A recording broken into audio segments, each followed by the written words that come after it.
What if I told you there's a Caribbean nation where the beaches are so empty, you'll start questioning if you're trespassing? Where super yachts and barefoot fishermen share the same bays, and pirates, yes, actual pirates, used to bury treasure so often they gave up marking the spots?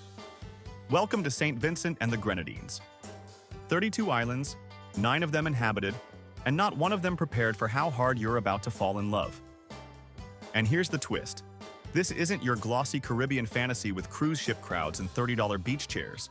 This is the raw, reef-studded underdog of the Lesser Antilles. If you thought the Caribbean was all-inclusive buffets and prepackaged paradise, this guide is about to rip that brochure in half.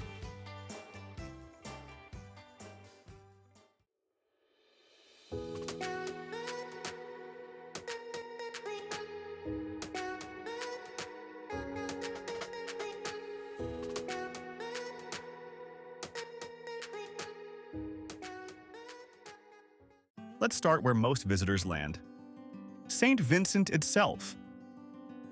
Big island. Big drama. And not the reality TV kind.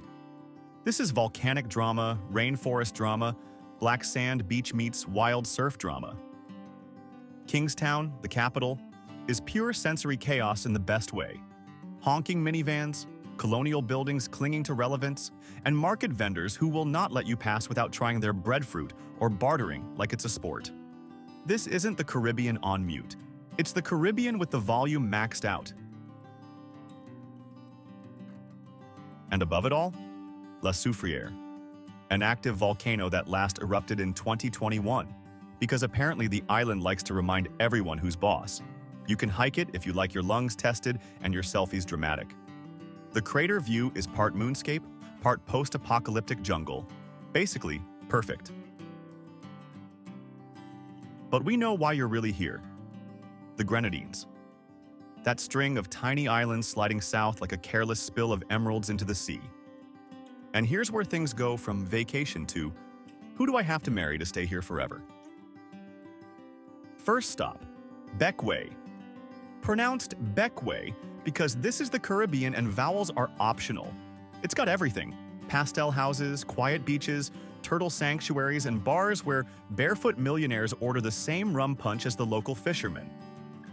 Head to Princess Margaret Beach, named after, you guessed it, Princess Margaret, who once swam there, because when a royal takes a dip, the whole beach gets renamed. Must be nice. It's postcard perfect but rarely packed. The water? Unreal. The vibes? Effortlessly cool.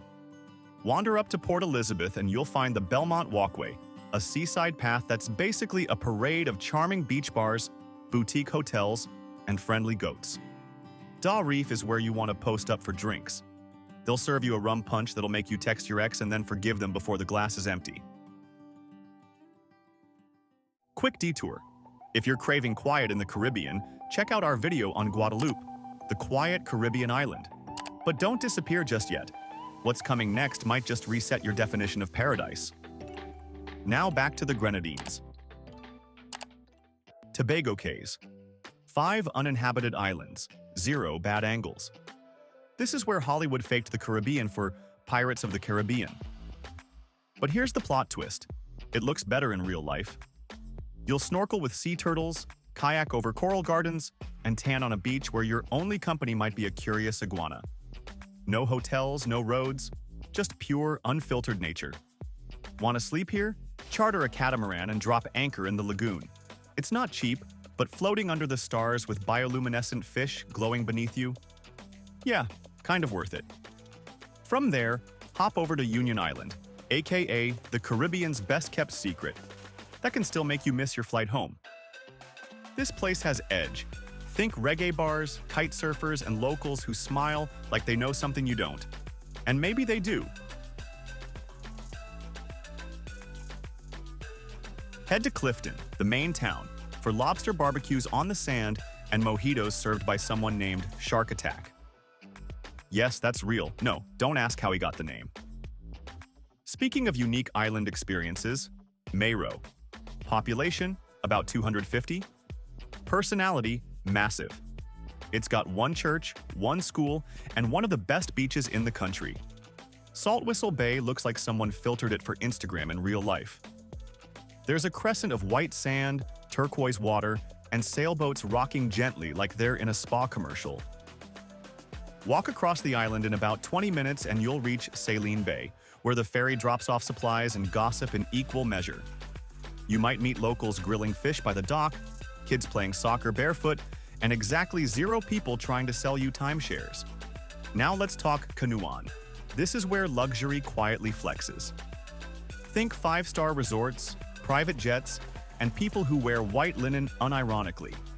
The Mandarin Oriental here is the spot if you want your beach with a side of champagne and maybe a discreet billionaire or two in the cabana next door. But here's the thing. Even if you're not staying there, canoeing doesn't gatekeep its beauty.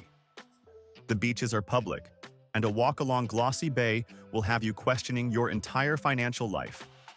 Don't be surprised if your souvenir from this island is a sudden need to Google how to become a yacht chef.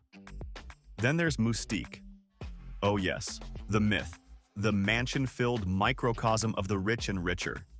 This is where Mick Jagger still has a house, where Princess Margaret used to party, and where paparazzi are banned. Don't expect big signs or public beach bars.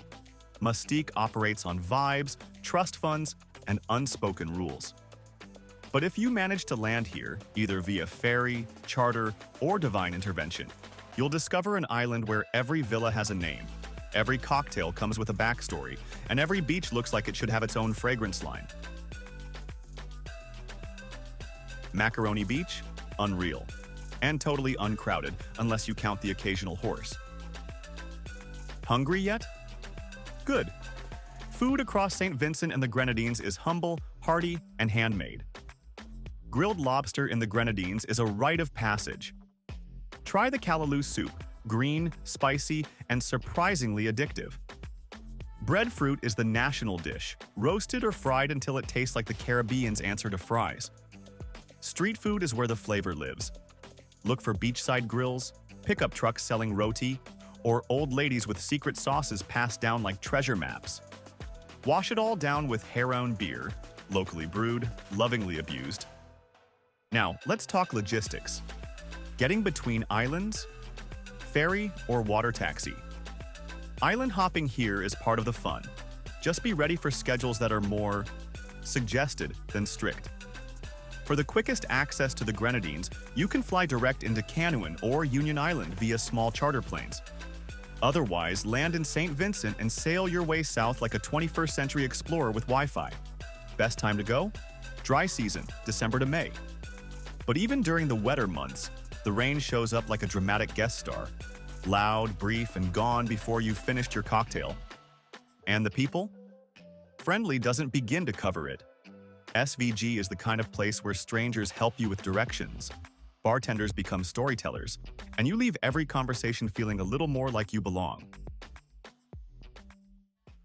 So, was it worth the click?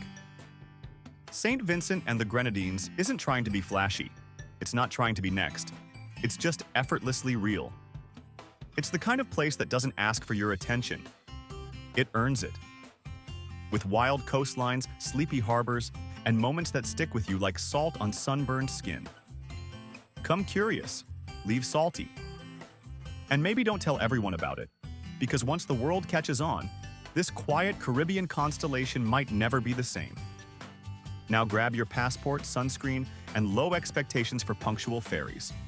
The Grenadines are calling, and they don't care if you're ready.